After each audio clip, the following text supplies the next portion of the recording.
The first thing I remember about that day was how crowded the church was. My father's funeral felt less like a farewell to a man and more like a business conference. Rows of polished suits filled the pews, men I barely knew shaking hands and whispering about the empire he built. Some even smiled as they talked about his $28 million construction company, as if his death was just another line item in their ledgers. I stood there, his son, but invisible to nearly everyone. They weren't there for him as a father. They were there for him as Graham Reeves, the tycoon. When the will was read, the air shifted. My older brother Orrin, the golden child, inherited everything. The company, the estates, even the cars.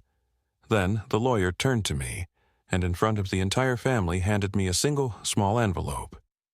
Inside was nothing but a brass key, no words, no explanation. I could hear Orrin's quiet laugh behind me, the kind of laugh meant to sting. "Guess Dad thought you couldn't handle the big stuff," he said under his breath. My mother, Mara, avoided my eyes, gripping Orrin's arm like he was the only son she had left. I clenched the key in my hand so hard it cut into my palm. Humiliation, anger, grief, they all hit me at once. Why would my father, a man who left my brother the empire, leave me with nothing but this? That question consumed me. I left the funeral early, walking away from the voices and the praise and the lies. I drove straight to the one place that still felt like him, his old warehouse. I didn't know what I would find, but I knew this key had to mean something. That's when the story really began. The church smelled faintly of polished wood and wilted lilies. The sound of shuffling feet and hushed voices echoed through the tall arches above us. It should have been a sacred space for mourning, but the atmosphere felt more like the lobby of a hotel during a business convention. Suits in navy and gray filled every row. Men I had seen at company banquets leaned in close to one another, talking in clipped voices about projects, contracts, and deals that no longer involved the man lying in the coffin at the front. My father, Graham Reeves, was many things. To the world, he was the man who had built Reeves Construction from a handful of men in a truck into a multi-million-dollar empire. To me, he was the father who stood at the dinner table with his sleeves rolled up, still smelling of concrete and sawdust, his eyes sharp as steel. But as I sat in the second row of the church and watched how everyone else looked at him, I realized how little of that father the world ever really knew. My older brother, Orrin, sat in the front pew like a king assuming his throne. He carried himself with the confidence of someone who had been told his entire life that he was destined to rule. Tall, broad-shouldered, always in control, he was the reflection of everything my father wanted in a son. At least, that is how I had always believed it. Even now, with the casket 10 feet away, Orrin looked polished and calm, shaking hands, thanking men twice his age for their condolences. He had the kind of smile that disarmed people quickly, the smile of a man born into power. Our mother, Mara, sat beside him, her face pale and unreadable. She wore a black dress with a string of pearls that caught the dim light, and her hand never left Orrin's arm. She did not look at me once during the service. It was as though she had already decided where her loyalty belonged now that my father was gone. I sat one row behind them, close enough to see the lines around her eyes, but not close enough to feel like I belonged. The lawyer's voice had already shifted the room from grief to expectation. I will never forget the way he cleared his throat, unrolled the document, and began to read. The words carried weight, each syllable landing like a nail hammered into place. My father's empire, everything he had sweated for, sacrificed for, built with his own 2 hands, was now in the hands of Orrin Reeves. My brother received the company, the properties, the cars, the investments, the legacy. When the lawyer turned to me, the room grew silent.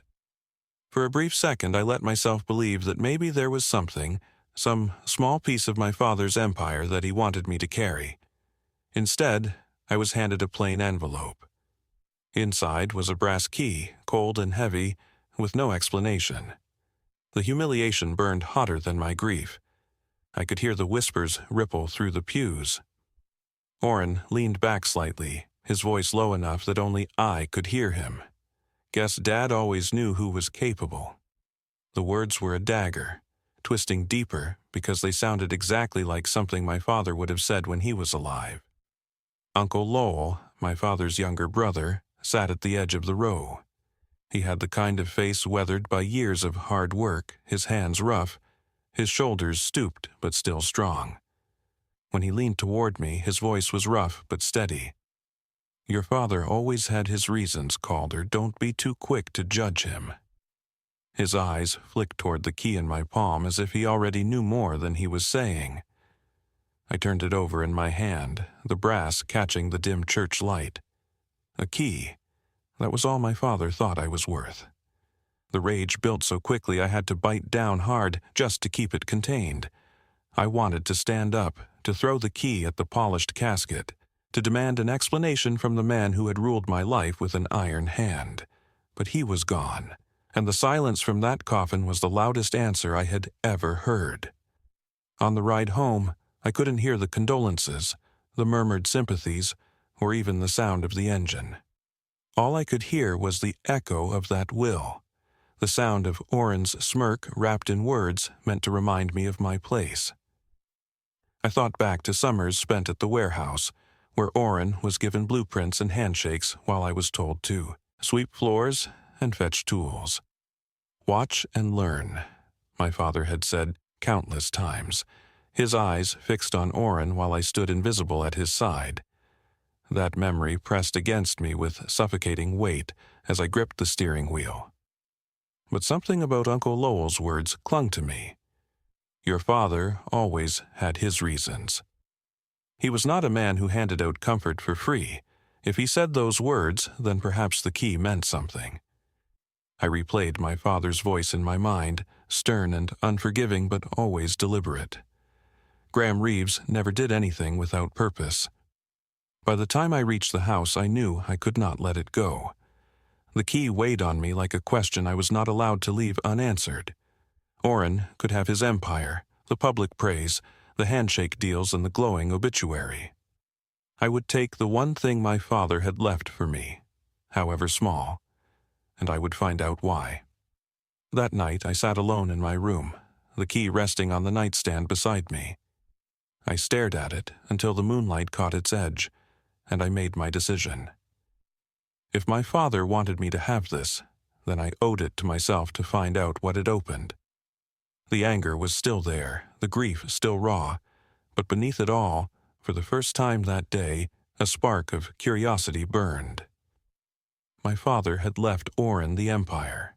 He had left me a mystery, and mysteries, unlike empires, could change everything. The days following the funeral blurred together, yet one feeling cut through everything. Anger. It sat heavy in my chest from the moment I woke until the moment I forced myself to sleep. My father's empire was gone from me before I ever had a chance to touch it, gifted to Orrin like it had always been waiting for him. The mansion, the company, the reputation, all his. And me? I was left with a single brass key, as if my father's final act had been to remind me of my insignificance. Everywhere I turned, Orrin's name was on people's lips. Men from the company called him the new Graham, praising his decisiveness and natural authority. Even at the house where mourners continued to drop off casseroles and flowers, the conversations gravitated to Orrin's future, not my father's memory. I watched him stand near the entryway, shaking hands with a steady smile, nodding gravely like a man already comfortable in his throne. I could not stand to be near him.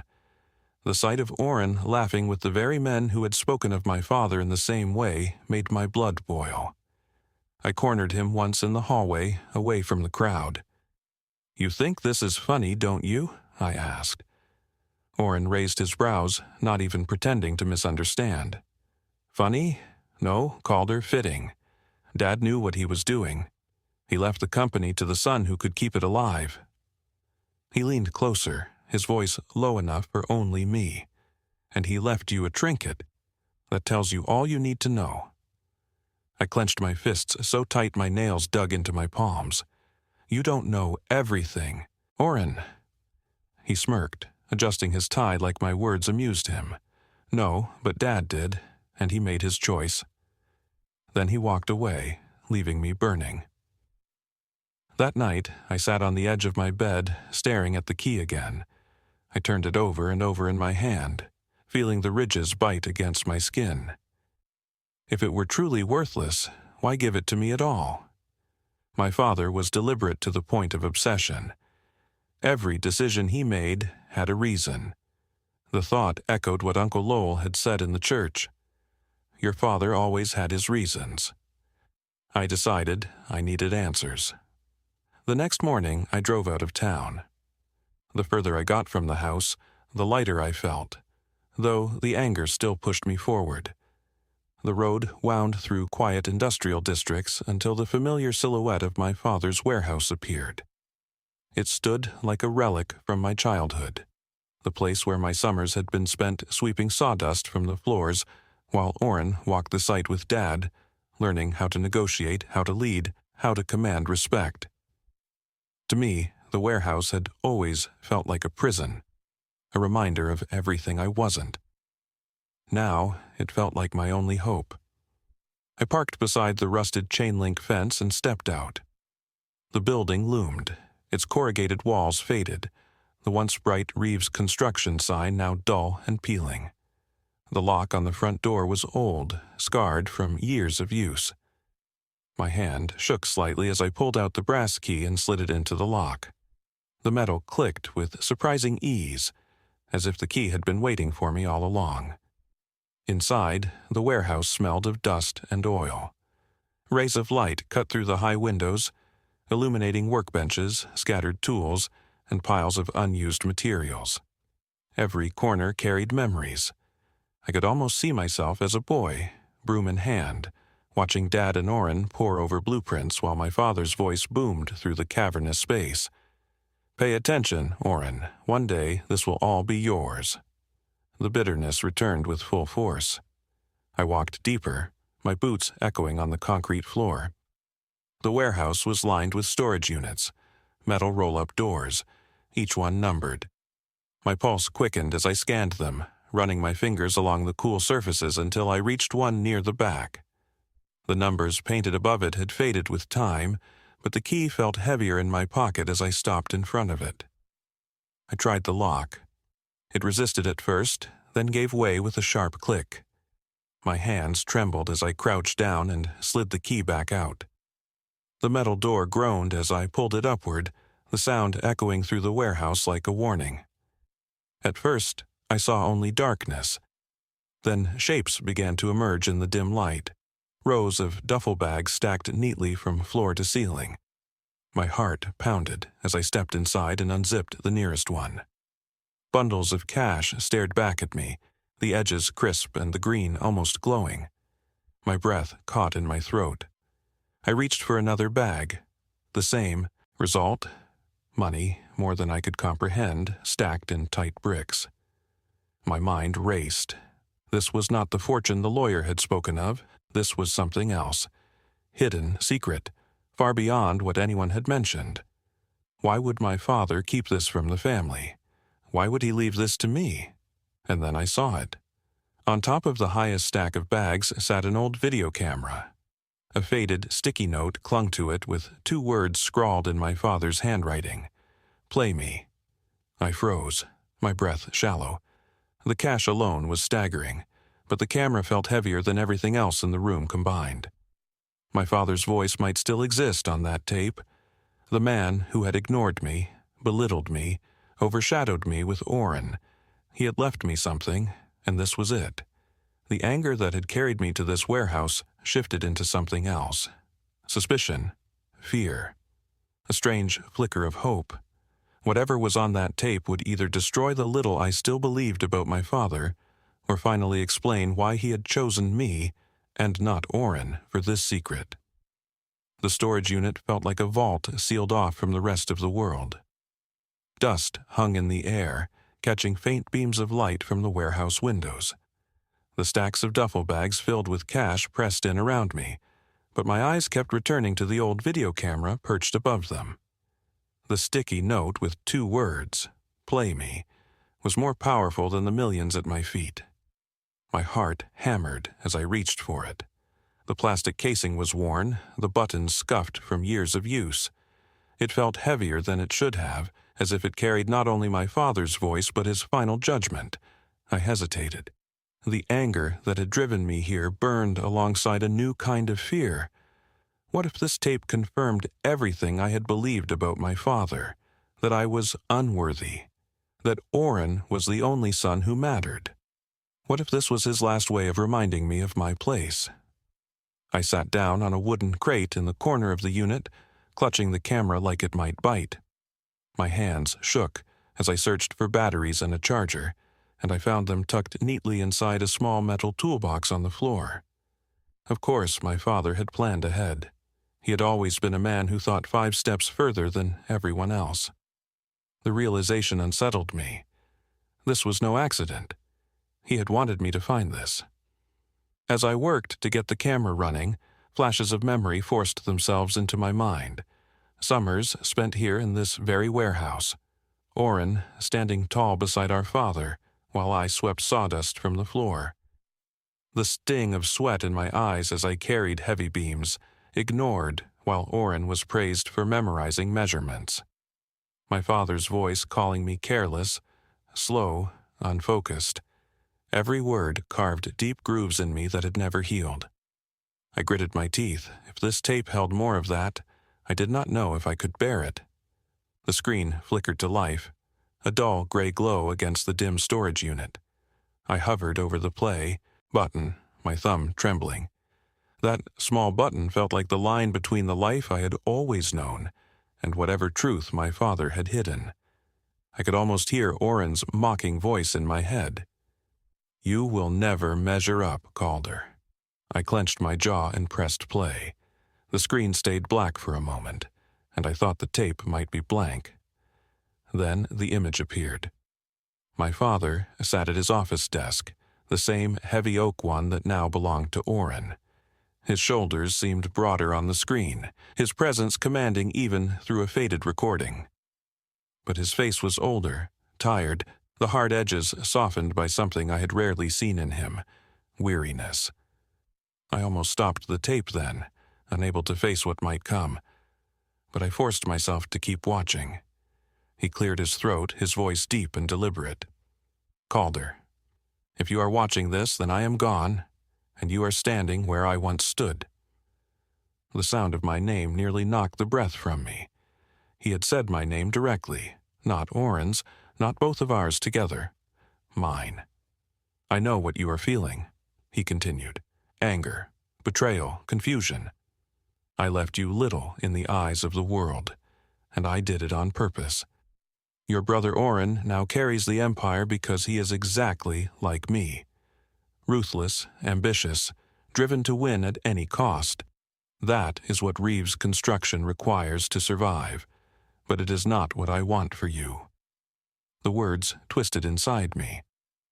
My father's voice, the same voice that had so often cut me down, now spoke with a clarity that unsettled me. I tightened my grip on the camera, afraid to miss a word. "This money, you see, is not part of the company. It is what I kept hidden, away from the books, away from the government, away from Oren. It is enough to make a man powerful on his own. I did not give it to your brother because he would waste it on feeding his pride. I am giving it to you because you have something he does not." I swallowed hard, my throat dry.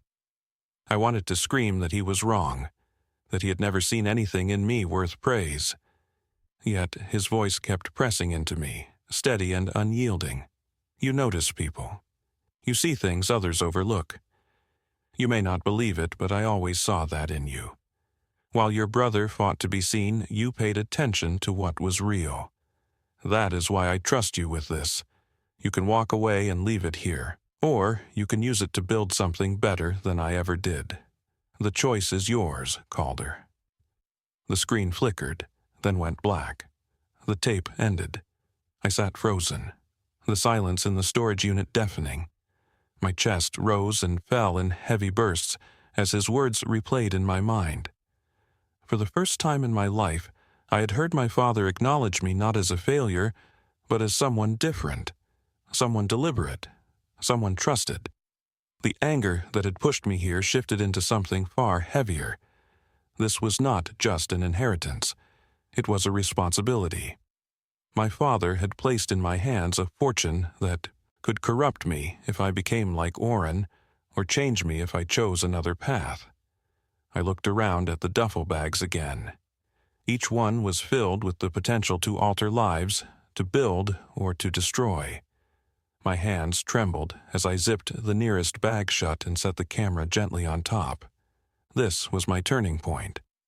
I could leave this warehouse, return the key to my pocket, and pretend none of this existed. Or I could claim the secret my father had trusted only to me and step into a role no one expected me to fill. As I lowered the storage door back into place, the metal groaning with finality, I knew I had to decide. And once I did, there would be no going back. I left the warehouse that night with the weight of my father's words pressing down on me harder than the key ever had. The city lights blurred as I drove home, my hands tight around the steering wheel, my mind replaying every phrase from that recording. He had trusted me. He had seen something in me I never believed he did. But he had also placed a choice in my hands that felt impossible. By the time I pulled into the driveway of my mother's house, the anger that had fueled me since the funeral had shifted into a storm of questions. What did it mean to build something better than he ever had? What would Oren do if he discovered the truth? Could I even keep this a secret, or would the weight of it crush me? I stepped inside to find Oren in the living room with Mara. The air was heavy with the scent of coffee, though neither of them touched their cups. My mother sat stiffly in her chair, her hands folded tightly in her lap. Oren leaned back on the couch, relaxed and smug, like a man already used to being in control. "You disappeared earlier," Oren said, his eyes narrowing as he looked at me. "Where did you go?" "Out," I replied. My voice was sharper than I intended, but I didn't care. "Out?" he repeated, smirking. "Still sulking over the will?" "You should accept it, Calder. Dad made his choice." "Maybe he did," I said, my hand instinctively brushing the key in my pocket. "But you don't know everything." His smirk faltered slightly. Mara looked between us, confusion in her eyes. "What are you talking about?" she asked. "Nothing," I said quickly, shaking my head. I wasn't ready, not yet. The secret was mine, and for the first time in my life I had something Oren did not. That night I couldn't sleep. I lay awake in the dark, the glow of the streetlight casting long shadows on my wall. Every choice replayed in my mind, like a battle I could not escape. My father's voice echoed through me, steady and commanding. "You notice people. You see things others overlook. That is why I trust you." At dawn, I drove back to the warehouse. The streets were quiet, the world not yet awake. The key slid into the lock again, and the heavy door rattled upward. The sight of the cash-filled bags hit me with the same force as before. Only this time, I wasn't just stunned. I was ready. I set the video camera on the crate and pressed play again. My father's tired face filled the small screen, his voice echoing through the unit. "The choice is yours, Calder." I paused the tape and stared at the frozen image. This was the man I had spent years resenting, the man whose approval I chased but never caught. And here he was, trusting me with something that could change everything. For the first time, I realized this wasn't about the money. It was about the responsibility. The decision solidified in me. I would not run from it. I would not let Oren's sneer define me. This secret was mine, and I would use it to carve my own path. But as I zipped one of the bags shut, I heard the sound of a car door slam outside. My chest tightened. I peered through the dusty window and saw Oren's black sedan parked by the fence. His tall frame moved toward the warehouse, his stride confident.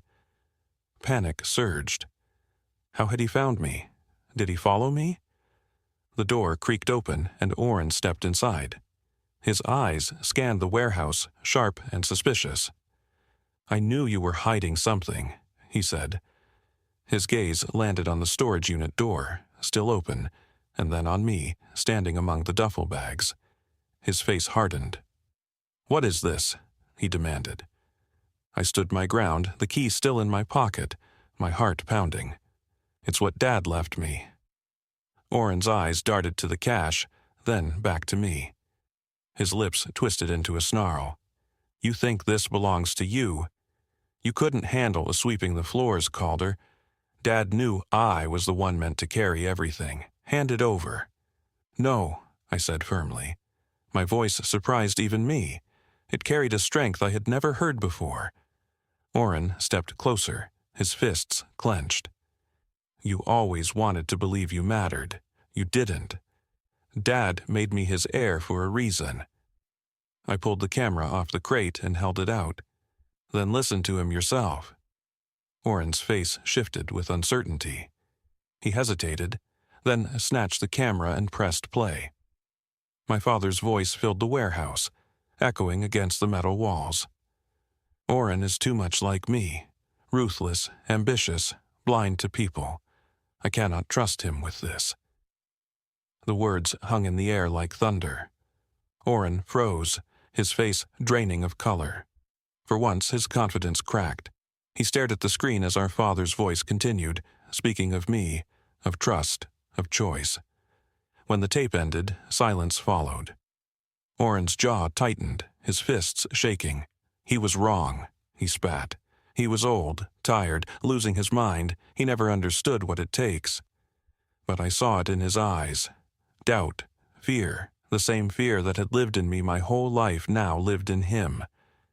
I stepped closer, my voice steady. "He trusted me, Oren, not you. That is the truth, whether you accept it or not." For the first time, my brother had no response.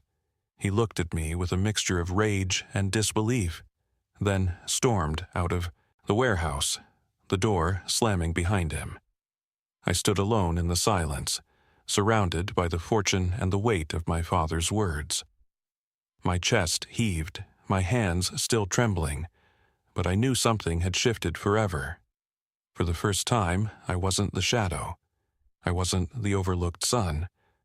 I was the one chosen, and nothing could take that away. The warehouse was silent after Oren's footsteps faded. My breath came heavy, the echo of my father's words still circling the room. The bags of cash loomed around me, the camera rested on the crate, and the key burned in my pocket.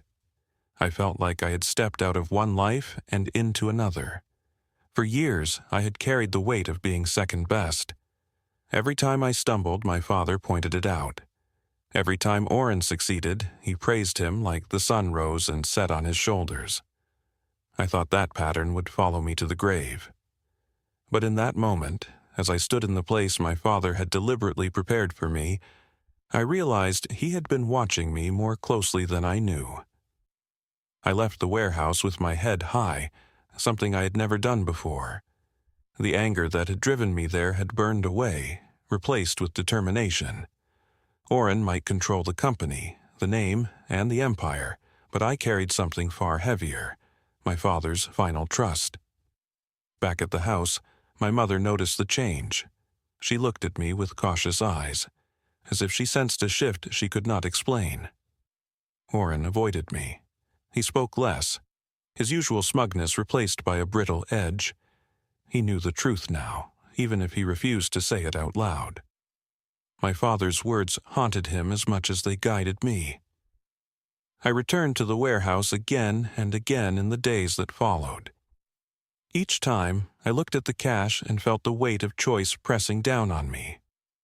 I could walk away, leave it hidden forever, or I could use it to build something new.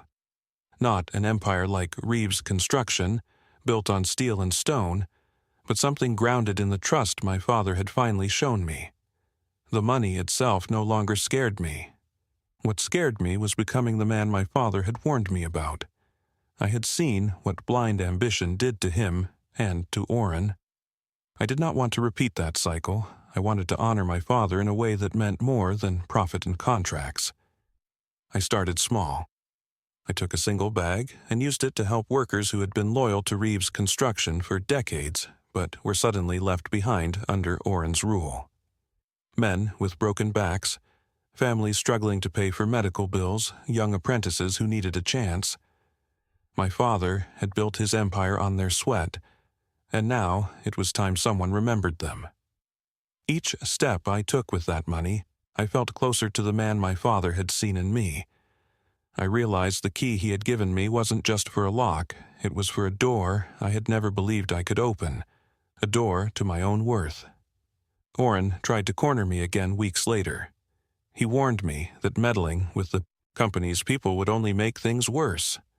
But his words lacked the fire they once had. For the first time, he knew he couldn't control me. My father's voice had cut deeper into him than he would ever admit. The warehouse became my sanctuary. It was not just a hiding place for cash. It was a reminder that sometimes the things left in shadows carry the most meaning. My father had left the empire to Oren, but he had left me something greater, a chance to build on my own terms. The lesson I carry is simple. Value is not always in what the world sees. It is often in the quiet trust someone places in you when no one else is watching. My father had not been perfect, and he had left the scars that would never fully heal, but in the end, he gave me something that no empire could replace. Looking back now, I understand why he made the choices he did. Oren needed the empire because he could not survive without it. I needed the key because I was meant to create something that belonged only to me. As I close this story, I can tell you one truth that I had to learn the hard way. Sometimes the greatest inheritance is not land, money, or titles. Sometimes it is responsibility, the weight of choice, and the chance to be seen for who you really are. That was the gift my father left me. If you found this story powerful, share it with someone who needs to hear it. Comment below and let me know what you would have done if you were in my position. Would you keep the money hidden or use it to start something new? And make sure you subscribe to the channel for more stories like this. Your support helps me bring you more of these real, raw, and unforgettable journeys.